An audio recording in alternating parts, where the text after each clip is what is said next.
as I look to my little computer and I see that we are going live, and I say welcome to the show all the way from New York at the moment, Professor Ruth Ben-Ghiat. Ruth, thank you for giving us some time today. Thanks for having me on. You're in New York at the moment, I'm correct with that, because I know you're at NYU, so I'm assuming that was the assumption that you're in New York. I am. I was fascinated to see your profile online, and let me bring up this for the people who are joining us. This is off your, I guess, your academic page at NYU. Apart from other things, it says that you are an expert on fascism, authoritarianism, war, propaganda, and Donald Trump. And I thought, actually, what a perfect person to talk to. It feels like I thought maybe the Donald Trump conversations would start to wind up a bit as he got towards the end of his tenure. That's the correct term. But obviously the events of the last few days have brought conversations around Donald Trump, and especially as an authoritarian and, you know, what some would say heading towards, if not already a fascist, back into the light. So I just wanted to get you on. So thank you very much for giving us some time. Sure.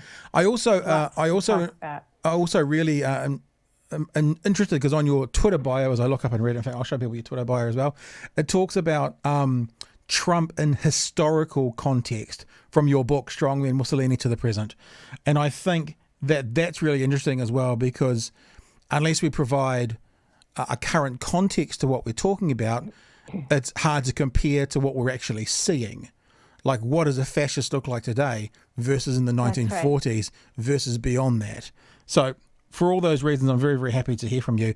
Maybe we could just start by, I could throw to you and you could share with us your thoughts around what happened at the Capitol building just the other day, because I guess that's part of the genesis of why I connected with you, with the events we saw the other day, and that what many on Twitter are calling a hashtag Trump coup attempt. Yeah. Very, very dramatic days, but they're days that were, in some ways, they're the logical outcome of many things that Trump's been doing for 4 years now.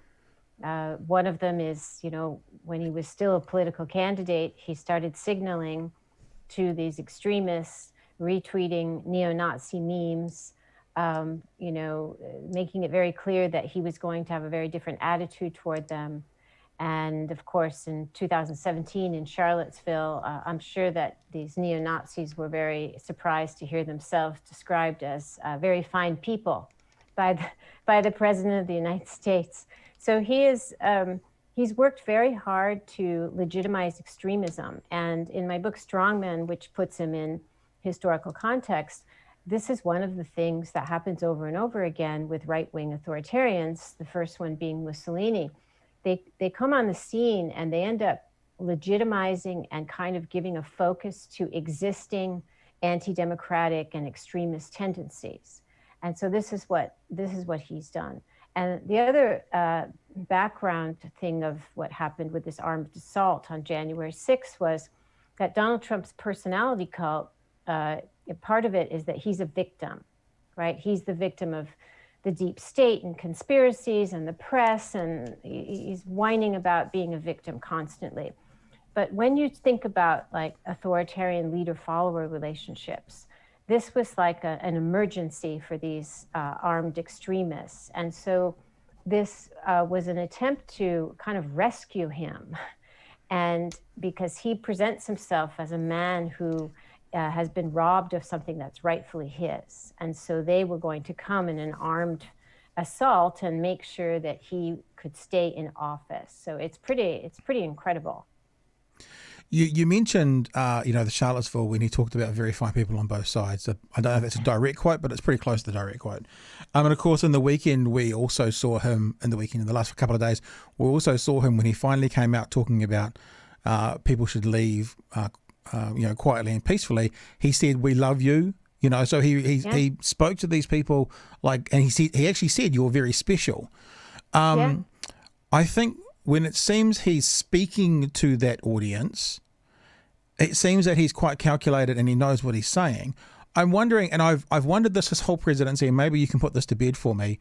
When he retweets those memes, like he retweets it, is he aware, in your opinion, that he is retweeting a far-right fascist neo-Nazi tweet, or is it appealing to him and he's sending it off without too much thought? In other words, is he, basically a moron who's falling into this trap of doing it, or are they calculated and is he very smart in what he's doing? No, it's the latter. A lot of people like to say that he's a clown and he's incompetent and doesn't know what he's doing. But with anything to do with propaganda, he's extremely skilled. And he knows exactly what he's doing because he's not tweeting far left memes. He's tweeting far right memes. He's not calling, he designated, New York City an anarchist jurisdiction. Anarchists and far left, radical left, he's been attacking them for years. He doesn't do that with the right. So he knows exactly what he's doing. And one of the things that I didn't know till I had done research for this book was that when he came into office, he had around him various people who have decades of experience in right-wing attacks on democracy. So Roger Stone, his advisor, and Paul Manafort, they actually had a lobby firm, and they worked for Mobutu, the dictator in the Congo. Wow. They worked for Ferdinand Marcos in the Philippines, and one of the things they did in the Philippines was Marcos hired them to work this snap election he had in the mid-'80s that was widely accused of fraud. So they have expertise in fraudulent elections. And then he has Steve Bannon, who has dedicated his entire life to, he's a far-right propagandist, and he's very good at it. And so when I realized, he's got all these people around him who've spent decades, propping up right-wing authoritarians, and then his own skills at propaganda. And his first wife, Ivana, said once that, and I believe her actually, that Donald Trump had two books. He doesn't read, right? But he had two books in his bedroom. One was his own, The Art of the Deal, and the other was a book of Hitler's speeches. Wow. And I think that's true. I mean, if he was ever going to read a book, it might be that one. So he knows what he's doing. It still makes me think, and what I hear you saying is it was calculated and thought out. Even on day one, do you think he was thinking, this is the direction I'm going to go, these are the people I'm going to take with me? Like, did he use Steve Bannon intelligently, wisely, and, for his means? Or did Steve Bannon use him, realizing he was a bit of a what do they call it? I'm thinking there's stories in the Bible about an empty vessel. That's what was he, an empty vessel that he could fill with the stuff he wanted to and then send out? Or was it a bit of 50-50? I think it's always a bit of 50-50. And one of the myths of these guys, and it's true, it's said of Putin and all of them, is that they're like genius strategists and they have a master plan for everything. And that's not actually, although they do have obsessions and they're very skilled at certain things and they focus very well on those goals, like Hitler's was killing the Jews, they also are supreme opportunists. All of them are the same. And very unfortunately for us in America, Donald Trump has the same personality and skill set as all of these dictators I study. And one of the things and personality traits is that they are opportunists who are really good at using people and then discarding them if necessary. And they will partner with anyone. And that's why you get these very weird mix of people. You have gangsters and housewives, and they're also people who, for example, Donald Trump is the most, profane individual possible. And yet he's the one who partnered with evangelical Christians and Orthodox Jews, and they acclaim him as ruling by divine will, which is something said of all of these men I study. So their talent is to recognize opportunities for maneuvering, and they do that very well. So they get very far, and sometimes it seems like they had a master plan, but many of them didn't expect to get the amount of power and success that they had. That's a sad thing. They themselves, Donald Trump didn't expect to win in 2016. Yeah. And he didn't expect that people would acclaim him and lay at his feet. He didn't expect to domesticate this entire GOP, which is a very old and large party. So, and this is consistent with all of these kind of petty and small men who end up with enormous power. You mentioned the evangelical right. I've had a fair bit to do in my adult life with the evangelical church world. And I'm wondering how they got co-opted so easily. I had a professor on at the end of last year, Stephen Lewandowski was his name, no relation. And he had an expertise, his expertise was in a thing called motivated cognition. And his research and study looked at why when people are presented evidence and truth, don't they change their position? Like if they're believing something to be a certain way, when they're shown evidence to the contrary, why don't they change their position? I've never seen evidence as to why a group like the evangelical right, family values, all these things, would have even believed, would have sipped that Kool-Aid from day one, other than the ridiculous notion that they only vote for someone who is quote unquote pro-life. And I think that's a ridiculous term. All the pro-lifers in America that happen to also support war, that's another conversation. But other than that one issue, why did the evangelical right buy into the strongman? I think that, many organized religion, there are organized religions, especially fundamentalist ones, that you could say that they have somewhat of an authoritarian culture themselves. They're literalists, they're fundamentalists. So there's a kind of matchup there.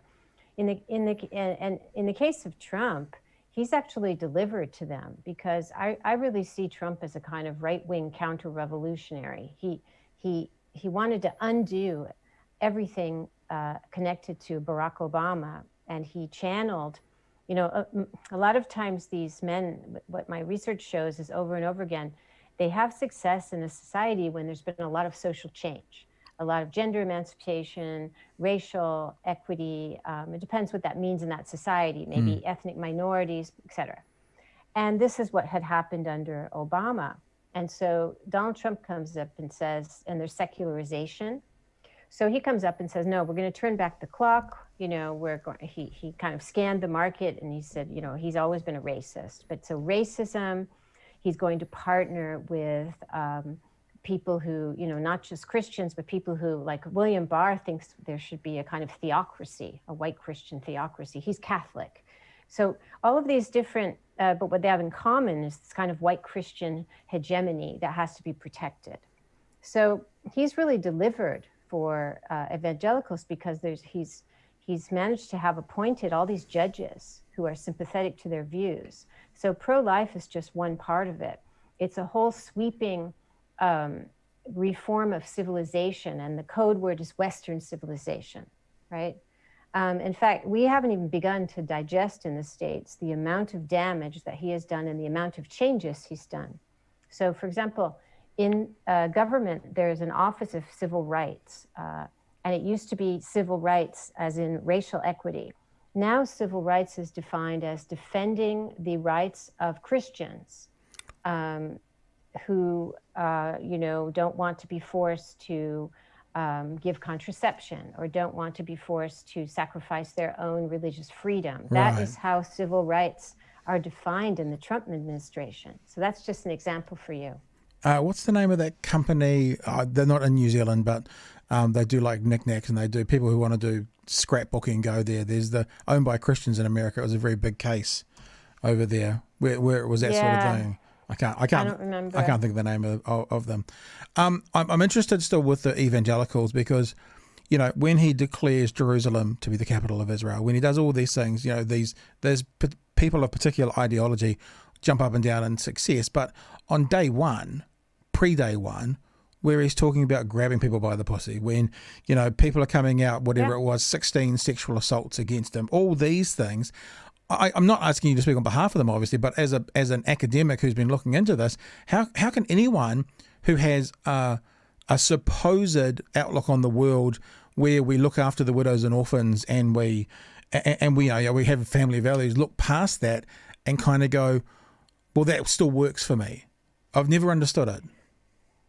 Yeah, it's something that is not totally understandable, but these are not logical things. And when people, this is why I really believe that looking at how personality cults function and charismatic, like identification with the leader, is important. And you can say the same thing of women. Like white women are one of Trump's and all these dictators I've studied, one of their biggest constituencies, and yet, you know, a lot of them, like Mussolini also was a sexual assaulter, and you know, they treat women horribly. And there it's interesting because, you know, they create these communities of inclusion, like on a racial basis. And so a white woman actually has more status than a black man in this community. So there's that, and this really works. I mean, this is a very big thing for women. They feel that they can be superior in this utopian community that Trump promises them. And the same thing was true with Nazis and fascists and the other, you know, places that this was installed around the world. So that's part of it. But it is difficult to submit it to logic, because it's not, it's about, you know, it's the same thing about why do they believe his lies. There's times where you know he's lying, but once they believe in the leader and they bond with him, they don't really care. They just want to believe him. And then there's also something that, and there's some studies on this now, sometimes people know he's kind of stretching the truth. He's kind of thumbing his nose or sending an FU to them. And they like that because that's part of his taking on the establishment, like he's a maverick. And so it's the same thing. I guess what we would look at as a mistruth or a lie, if you're on the team, if you're part of that tribe, even though you might kind of go, well, it's a white lie, but it's for the greater good. So that's fine. Yeah, and Trump was extremely, and this goes back to fascism, he knew how to make a tribe. He gave them slogans, he gave them chants, he gave them rituals. You don't have a Hitler salute, but you have those caps, those MAGA caps, the lock her up. And so they had these rituals, and the rallies are really, really important. And this is where he trained people to see who the enemies are, like the press. First it was Hillary Clinton. And, you know, I think we still have, I can't get past that, you know, his political opponent in 2016 became someone you're supposed to lock up. And this was already such a huge departure from democracy. But somehow with the GOP, that was okay. And so we went on from there. But he knew how to make a tribe of his own and these hats, you know, I'm in the city, but I have a house in another part of New York, like a weekend house. And I have neighbors who still have their Trump flags up outside their houses. And it's like months after the election, but they're not taking those flags down. Yeah, no, they're part of the tribe. I talked exactly about this in my last podcast. I just happened, I mean, because of what I do, I kind of follow everyone. So Glenn Beck came across my Facebook feed a couple of days ago after the riots. And I remember Glenn Beck being an opponent of Trump. And then all of a sudden I can visually remember him taking the day where he puts the red hat on and goes, I'm on the team. And so I thought for the fitness, I've never commented on a Glenn Beck post before, but I commented and I said, I well remember you putting that red cap on. At that point, you lost all credibility. You know, you jumped on a team that you thought you'd win and you've lost. You're not one of the people to, I mean, I'm not a conservative, but I said to him, you're not one of the people to move the conservative movement forward. You bet on the wrong horse. And the thing that shocked me was the number of responses from people on his page, which were like, wait to see what happens in the next couple of days. You know, there's no way Biden's going to be president on the 20th of January. You know, it's too soon to call it over. This was like yesterday. I was shocked. Yeah, and he's known how to play these people like a violin, and he knows perfectly well that he lost the election, but he doesn't want to let them down, because now we find out he needed them. He needed to keep them, and that includes the GOP. He's their leader, and so they're all believing this fiction. And even those who know perfectly well, like these Republican lawmakers, that he lost the election, there's still this investment in the idea that somehow he's going to stay in office. And now we've known, you know, he's explored all these different options, which is very interesting, because what's happened since the election, it's kind of like it it crystallizes or sums up all these eras of authoritarian history. So first he thought about like a military coup, like with the armed forces, and he was like exploring. And that's also what I interpreted the summer when he flooded Washington with all those troops with the Black Lives Matter. Yeah. That was a rehearsal. Right. That was definitely a rehearsal. Right, wow. So first he tried that. And then the chairman of the Joint Chiefs of Staff, this general, said no. And this guy comes out with a statement saying we're not obeying an individual, obviously it's Trump, we're obeying the Constitution. So that door shut. And then he's trying electoral manipulation, which is what people like Putin do and Erdogan today, right? And that didn't work. I mean, it could work with somebody else, but it didn't work now.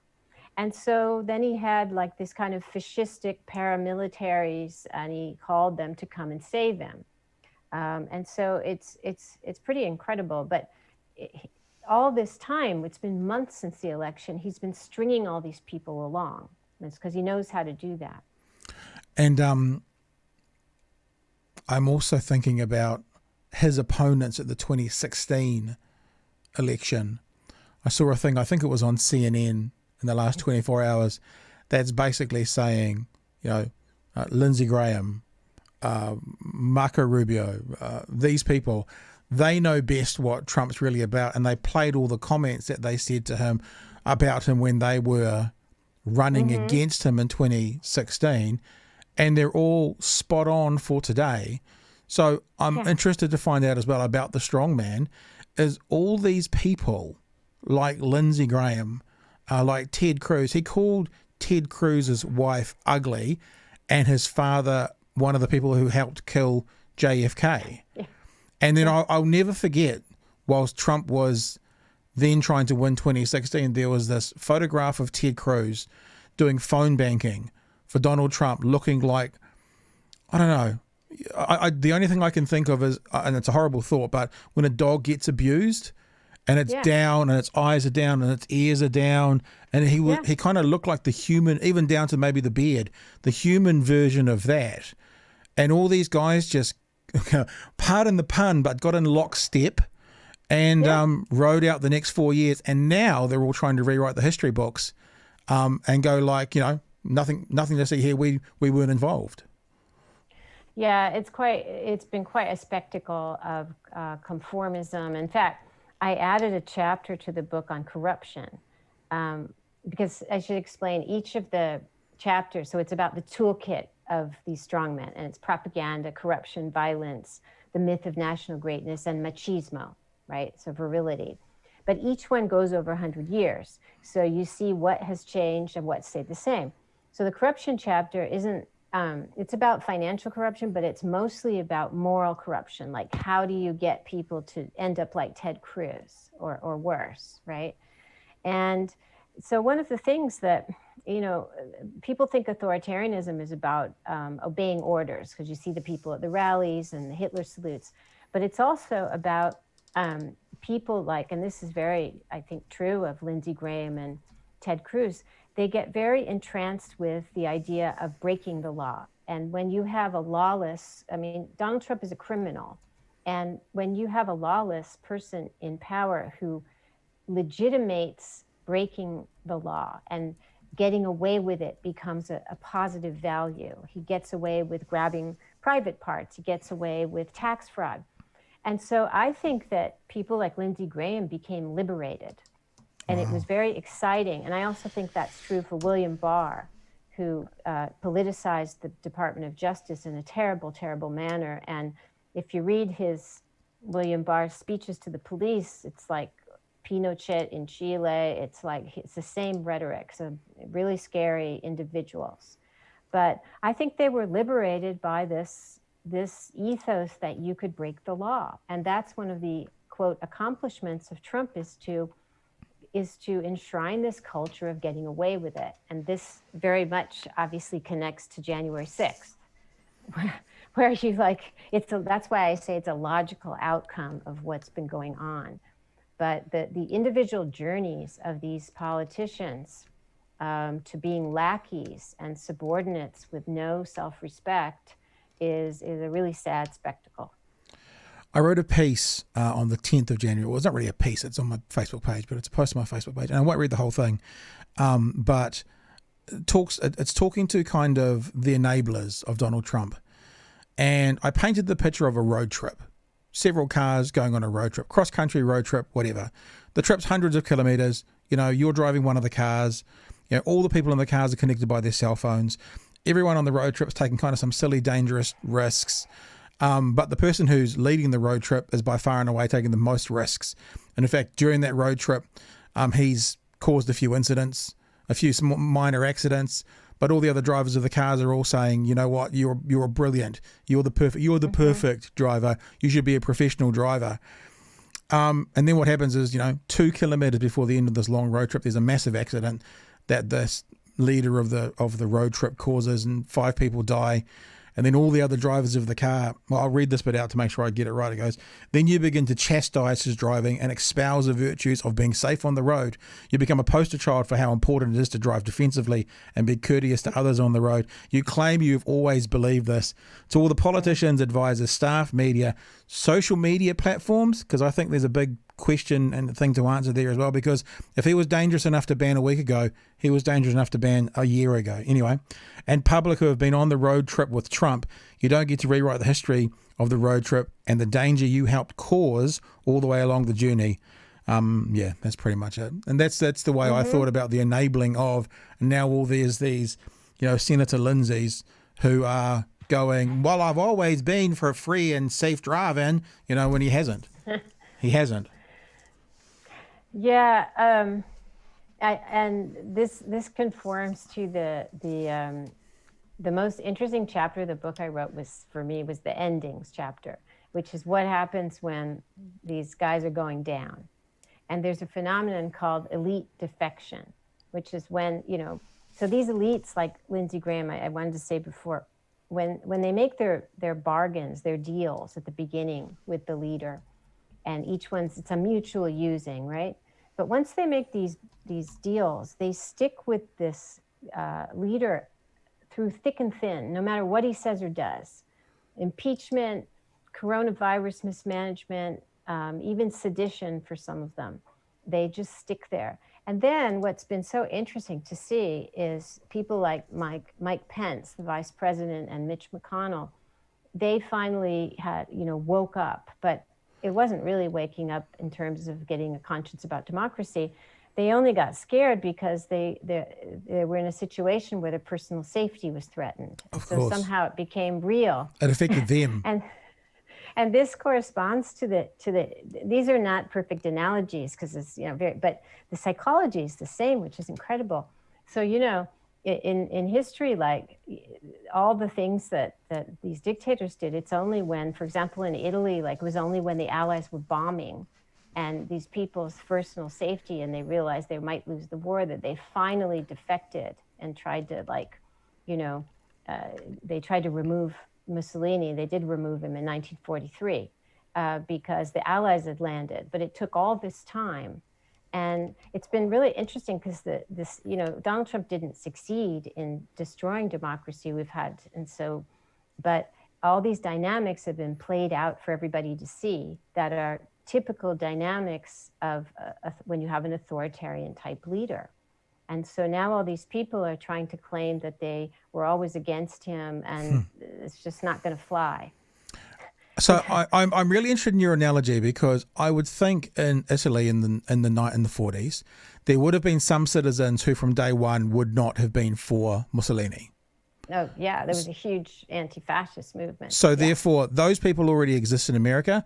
They probably identify as Democrats, and then there was probably a group who were, let's say, moderate Mussolini fans, who actually, when they saw the truth, they turned away from. But then there was a group, I would think, who has, his absolute died, and that 30% of all politics where people will die for you, so to speak. And let me just let me just bring this up for people who are watching.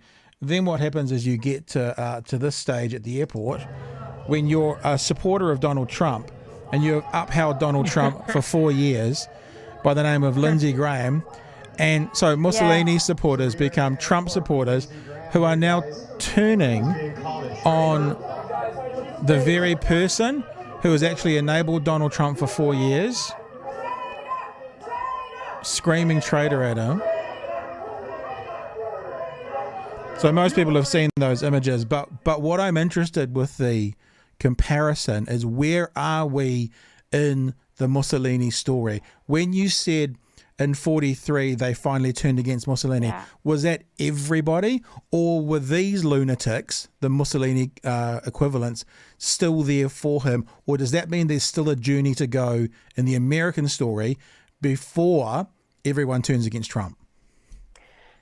Yeah, no, there are. So just to keep back with the Mussolini story for a minute, so his own Grand Council voted to remove him because the Allies had landed, but a few of them were realizing fascism was they were going to lose the war, but most of them wanted to remove Mussolini because he was incompetent, and they wanted to save fascism and just get rid of Mussolini. Right. He was the wrong leader for fascism.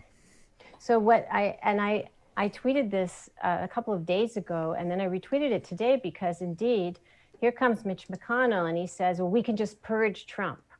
And so what you're seeing is part of these Republicans are angry at Trump because he's kind of ruining the party.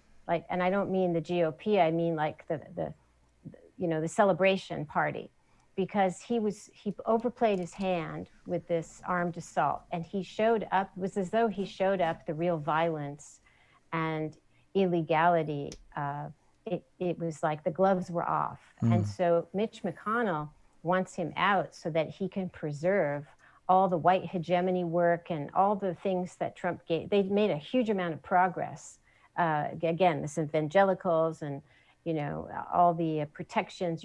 They have anti-racist you're not supposed to teach about anti-racism, all the stuff that they succeeded in doing, all the judges they appointed.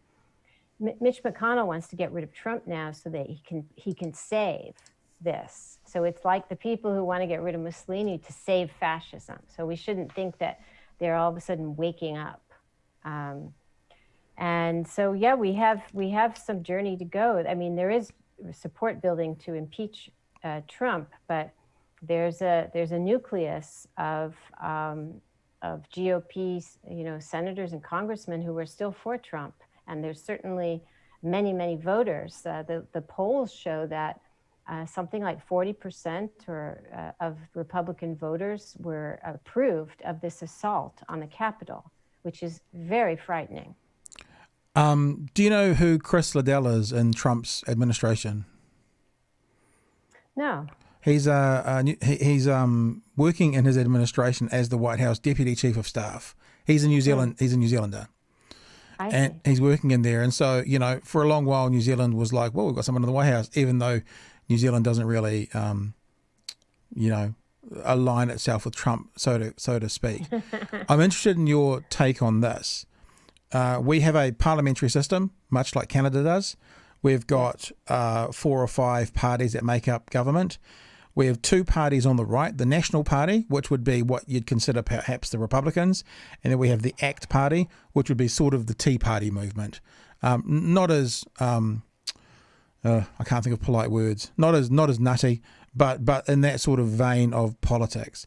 Both our ACT Party, our far right party, and our National Party, our right party, have come out today withdrawing support for Chris Liddell to go forward as the OECD Secretary General. So there was speak that Chris Liddell, New Zealander, would get to be the Secretary General for the OECD, and our 2 right-wing parties have pulled support because of his association with Trump. What do you think of that? Yeah, well, Trump's becoming toxic, and it's like what you're saying is all of a sudden, this is what's so poignant and about the strongmen is that everybody's with them until then it's the emperor has no clothes, and then everybody jumps ship, and so I have I didn't put the quote in the book, but it's a great quote where, like a few months after Mussolini he's voted out of office in July, and then he's arrested. And then eventually Hitler rescues him and puts him back in a puppet state. But this is during this period where he's gone.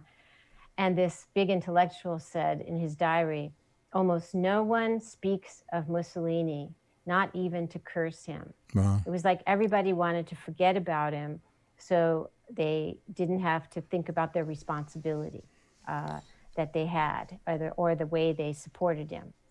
And so, again, this is very fascinating. We were not a fascist dictatorship, and yet there's this impulse to just, as Mitch McConnell said, purge him, and then business can go on as usual. But that GOP business is, racist business as usual. It's lawless, it's voter suppression, it's all the bad things that Trump merely took to their logical extreme.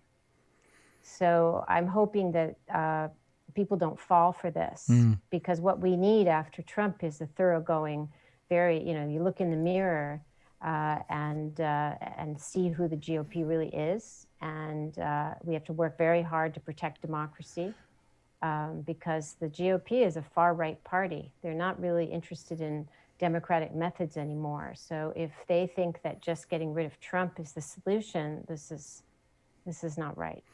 It does seem also that America's a little bit hamstrung by the two-party sort of system. Yes. I kind of think if both parties agreed to split, and you had centre-right Republicans and centre-left Democrats, and then you had far-right Trumpians, whatever you want to call them, and far-left progressives, you might find that you'd have a better representation to run the country, because you would then genuinely see, because at the moment, if you're kind of a moderate Republican, if you want those conservative chief justices, you only have one option, and that's to vote for Trump.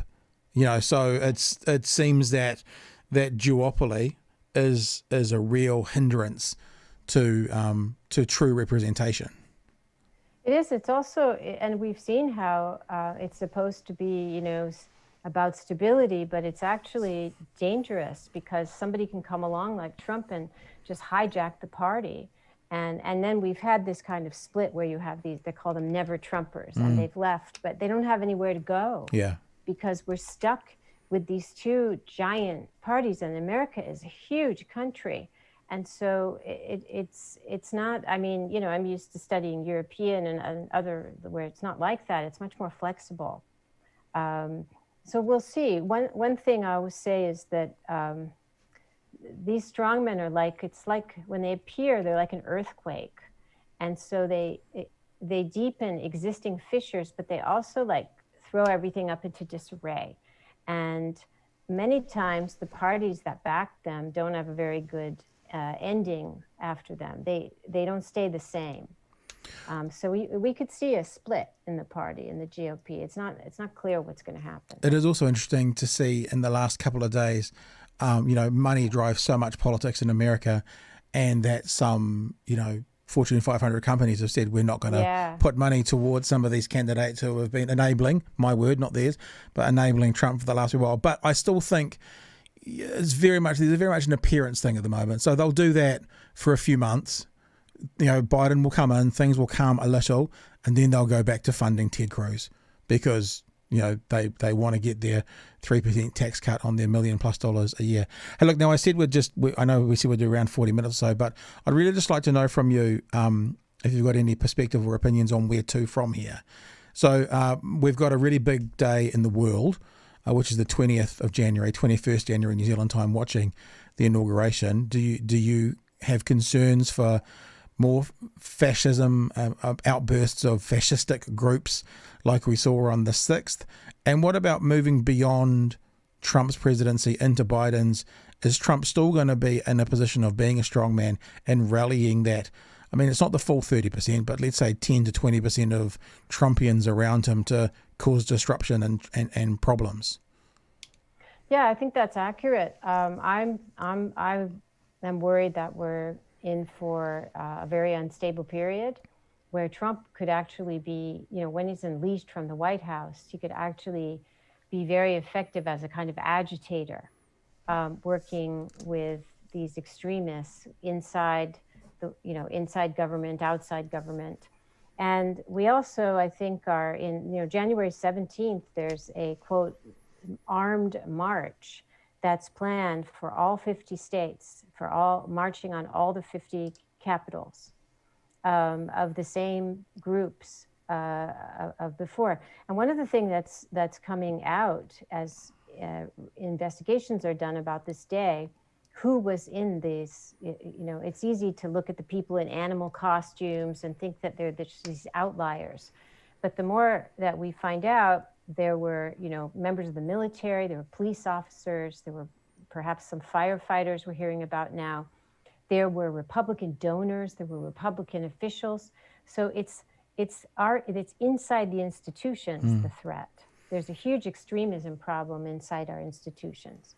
So going forward, we could be in for a kind of strategy that aims to make Biden's America chaotic, violent, and so have the impression that he's unable to govern, and create more of a market for law and order, like authoritarian style rules, so that the Republicans can come back. Now, who they'd come back with, I don't know, but it's likely to be a scary person.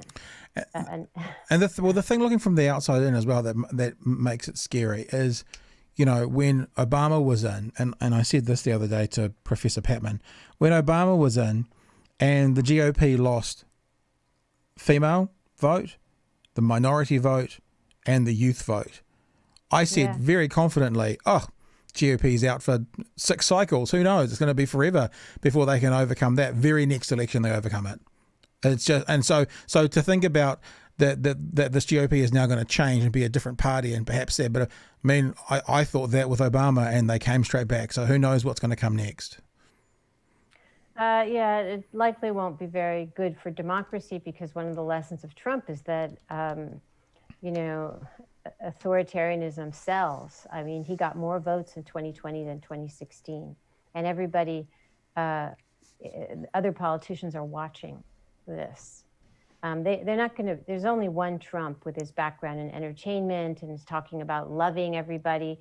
He's unusual, but there are lots of other people who share his ideas. Yeah, and can use that formula. Exactly. Hey, look, let's show people the book we're talking about, Strongmen, Mussolini to the Present.